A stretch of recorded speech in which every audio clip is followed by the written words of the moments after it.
தலைவன் தொண்டன் என்பது இந்த கட்சியில் கிடையாது. அண்ணன் தம்பி சித்தப்பன் பெரியப்பன் மச்சான் தான். இது தேசிய மக்கள், நமக்குள்ள ஒரே உறவு, தமிழ் தாயின் பிள்ளைகள் நாம். இதை தெளிவாக்கணும். ரெண்டாவது, நீ எங்கே இருக்கியோ அந்த இடம் நம்முடைய கோட்டையாகணும். நீ எங்கே வாக்கு செலுத்துவியோ அந்த வாக்ககம் என்னுடைய இலக்கு, என் வாக்ககத்தில் வெற்றி வாக்கு. அதை நீ முடிவு பண்ணிக்கணும். உனக்கு நாடங்கள் வேலை கிடையாது. உன் தொகுதி, உன் ஊர், அதுக்குள்ளே தான் வேலை. உன்னை மாதிரியே உணர்வுள்ள 10 வீரர்களை இணை, அவ்வளோதான் உன் கடமை முடிஞ்சிருது கட்சிக்கு. தீக்குச்சி இல்லாமல் தீபங்கள் இல்லை. ஆனால் யார் தீக்குச்சிங்கிறதான் இங்கே பிரச்சனை. ஒரு தீக்குச்சி ஒரு விளக்கை கொளுத்தும், அது அணைஞ்சிரும். ஆனால் அந்த விளக்கை வச்சு 1 லட்சம் விளக்கை கொளுத்த முடியும். இப்போ நீங்கள் கொளுத்துங்க. புரட்சி என்பது எப்போதும் காய்ந்த சருகுகளாக ஒவ்வொரு மனிதனின் காலடிக்கு கீழே காத்து கிடக்கிறது ஒரு தீக்குச்சியின் உரசலுக்காக அப்படிங்கிறான். இப்போ கையில் இருக்கு தீக்குச்சி, காஞ்ச சருகு இருக்கு, கொளுத்தி விடு, பற்றி எரியும். நீ எதை பற்றியும் கவலைப்படாத. இந்த ஆட்டம் நம்மளுடையதே, கை மாறி இருக்கு. இப்போ அடுத்த சுற்று வரும்போது நம்ம கைக்கு வரும் தைரியமாக இருக்கு. நம் மாற்று என்பது கோட்பாட்டளவில் திராவிட இந்திய சித்தாந்தங்கள் தத்துவங்களுக்கு எதிராக கோட்பாட்டை கட்டி எழுப்பினது நாம் தான்.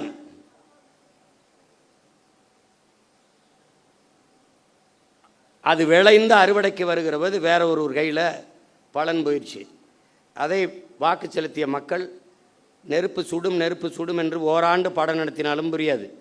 தொட அனுமதிக்கணும். தொட்டால் அதிலிருந்து என்ன நடக்கும்? அவர்கள் சொல்வார்கள் நெருப்பு சுடும் நெருப்பு சுடும் என்று. 60 நாளே ஐயோ அப்பா அதுக்குள்ளே கண்ணை கட்டுதேங்கிறான். என் பங்காளி வடிவேல் சொன்னான், ஐயோ அதுக்குள்ளேயே கண்ணை கட்டுதேன்னு. இன்னும் 4.5 ஆண்டுகள் இருக்கு. இதுக்கு ஒரே மருந்து தான் என் உடன் பிறந்தவனே, பொறுமை. பொறுமை என்பதும் ஒரு வித போர்தான் என்கிறான் மாசேத்து. பொறுமை என்கிற மரத்தின் வேர் எப்போதும் கசப்பாக இருக்கும், அதன் கனி தித்திப்பாக இருக்கும் என்கிறார் நம் உயிர் தலைவன் மேதகுவே பிரபாகரன் அவர்கள். நீங்கள் சத்தியத்தின் பக்கம் நில்லுங்கள். எனக்கு என் தலைவன் சொன்னதை நான் உங்களுக்கு சொல்கிறேன். நாம் தோற்கலாம், நாம் சாகலாம், சாதாரணமானவர்கள். ஆனால் சத்தியம் தோற்று போனதாக சரித்திரத்தில் செய்தி இல்லை. நாம் சத்தியத்தின் பக்கம் நிற்கிற சத்தியத்தின் மக்கள் உறுதியாக ஒரு நாள் வெல்லுவோம். அப்படிதான் நடக்கும். இது ஒரு விபத்து நடந்திருக்கு, விபத்தே விதியாகிறது. அதனால் இதுக்கு கொடுக்க வேண்டியது கொஞ்சம் காலத்தை நம்ம விலையாக கொடுக்கணும், கொஞ்சம் பொறுமையாக இருக்கணும். ஆனால் மக்களோடு மக்களுக்காக நிற்கணும். மக்கள் மீது நமக்கு வருத்தம் இருக்குது அப்படிங்கிறதுக்காக அவங்க பிரச்சனைக்கெல்லாம் போகாமல் இருக்கக்கூடாது. ரத்தமாக கொடு, பிரச்சனையாக போய் நில்லு, போராட்டமாக போய் பக்கத்தில் நில்லு, கவலையாக தோல் கொடு, கண்ணீராய் துடைத்து விடு, அவன் கூட நில்லு. ஏன் நீ அவன்கிட்ட இருந்தால் அவனுக்காக வந்திருக்க. உன்னை கேவலப்படுத்துறானா, இகழ்கிறானா, நீ புகழ் ஒன்ன, நான் யார் தெரியுமாடா அப்படின்னு. பிரபாகரன் ஒழிக என்று ஒருவன் ஒருமுறை சொன்னால் பிரபாகரன் வாழ்க என்று நீ 1000 முறை சொல்லு.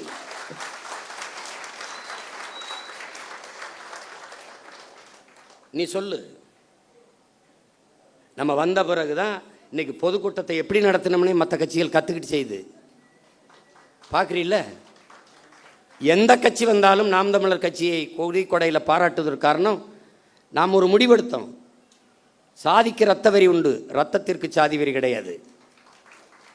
எவனும் மருத்துவமனையில் போய் இந்த சாதி ரத்தம் இருந்தால் எனக்கு ஏற்றுங்கன்னு சொல்கிறதில்ல, ரத்தம் கொடுங்க தான்.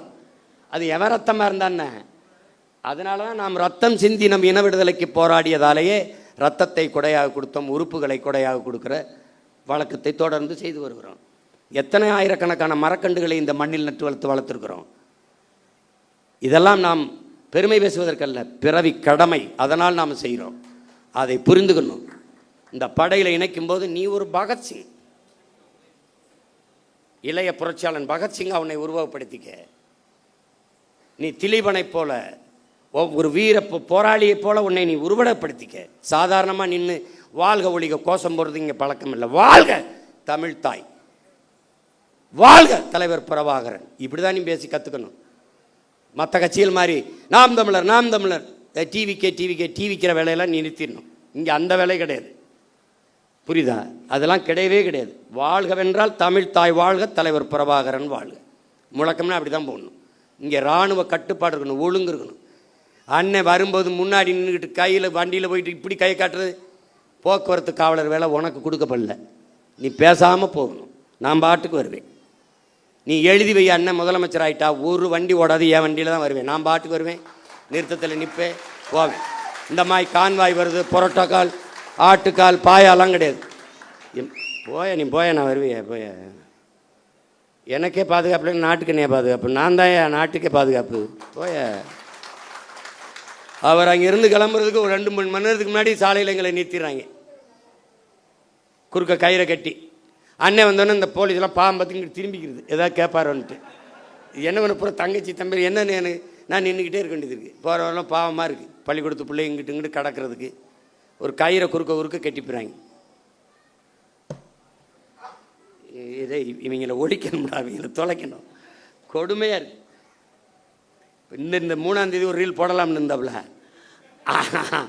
அதுக்குள்ளே அவன் சிவகுமார் வந்தால் கலவரம் வந்தால் நான் பொறுப்பு இல்லைன்ட்டாப்புல. அதை மழை பெஞ்சிருச்சே, திறந்து விட்டாப்புல. பொறுக்கலை, இவங்க நாடகம் ஜெயிக்க முடியலன்னு பெஞ்சு விட்டாப்புல. அதனால் இது முதல் சந்திப்பு தான். நம்ம இன்னும் நிறைய சந்திச்சு பேசுவோம். பல ஊர்களில் இருந்து உணர்வு எழுச்சியோடு வந்திருக்கிறீங்க. நம்ம தேர்தலில் தான் தோற்றுக்கிறோம். அவர்கள் சொல்கிறபடி வெற்றி தோல்வி அதில் அவர் அதிகப்படியாக வாக்கு வாங்கியிருக்கிறார்கள். அதை மக்களின் நம்பிக்கைன்னு கூட வச்சுக்கலாம். நமக்கு நம்பிக்கை நம்ம மீது குறைவாக இருக்குது, அது அவ்வளோதான். இந்த தடவை நம்பிக்கை இல்லாத அடுத்த தடவை இந்த பிள்ளைகளுக்கு வாய்ப்பு கொடுக்கலாமுங்கிற எண்ணம் வர நம்மளால் வைக்க முடியும். நம்பிக்கையோடு களத்தில் நில்லுங்கள். ஒன்று தான் உங்கள் அண்ணன் உங்களுக்கு சொல்லுவேன், நீங்கள் இந்த மண்ணுக்கும் மக்களுக்கும் இந்த மொழிக்கும் இனத்திற்கும் உண்மையாக இருங்கள். நான் உங்களுக்கு உயிராக இருப்பேன் என்கிற உறுதியை உங்கள் அண்ணன் தருகிறேன். நாம் தமிழர் பிள்ளை என்பவன் தனியாக இருக்கணும், அவனுக்கு தனியாக தெரியணும், தனித்துவம் இருக்கணும். அவன் ஏற்றுக்கொண்டிருக்க தலைவன் பிரபாகரன் பெயரை உச்சரிக்க தகுதி வச்சிருக்கணும், ஒழுக்கமாக இருக்கணும், அதை கடைப்பிடிக்கணும். அதுதான் இந்த கட்சிக்கு போக போக உங்களுக்கு எல்லாமே உங்களுக்கு தெரிய வந்துடும். பிள்ளைகள் எல்லாம், இளம் பிள்ளைகள் எல்லாம் ரொம்ப நேரம் கால் கெடுக்க தங்கச்சியெல்லாம் நிற்கிறாங்க. நம்ம நிறைய பேசலாம், நிறைய இன்னும் காலங்கள் இருக்கிறது. நீங்கள் பெருமைக்குரியவர்கள், பெருமை மிக்கவர்கள், பெருமை மிக்க ஒரு பேரினத்தின் பிள்ளைகள். நாம் இன்று வீழ்த்தப்பட்டிருக்கிறோம். நாம் வென்றே தீர வேண்டும். இது வரலாற்றின் காலத்தின் தேவை, வரலாற்றின் பெருங்கடமை என்பதை உணர்ந்து இந்த அரசியல் புரட்சி படையில் உங்களை நீங்கள் இணைத்து கொண்டிருப்பதில் நான் பெரிதும் மகிழ்கிறேன். நீங்கள் என் முன்னாடி இவ்வளவு எழுச்சியோடு அமர்ந்திருப்பது எனக்கு பெரும் நம்பிக்கையும் உற்சாகத்தையும் தருகிறது. உங்கள் அனைவருக்கும் புரட்சிகரமான வாழ்த்துக்களும் வணக்கமும். புரட்சி எப்போதும் வெல்லும், நம் வெற்றி அதை சொல்லும். நம் இலக்கு ஒன்றுதான், இனத்தின் விடுதலை. இனம் ஒன்றாவோம், இலக்கை வென்றாவோம். தமிழ்தாய் வாழ்க, தலைவர் பிரபாகரன் வாழ்க. நாம் தமிழர்.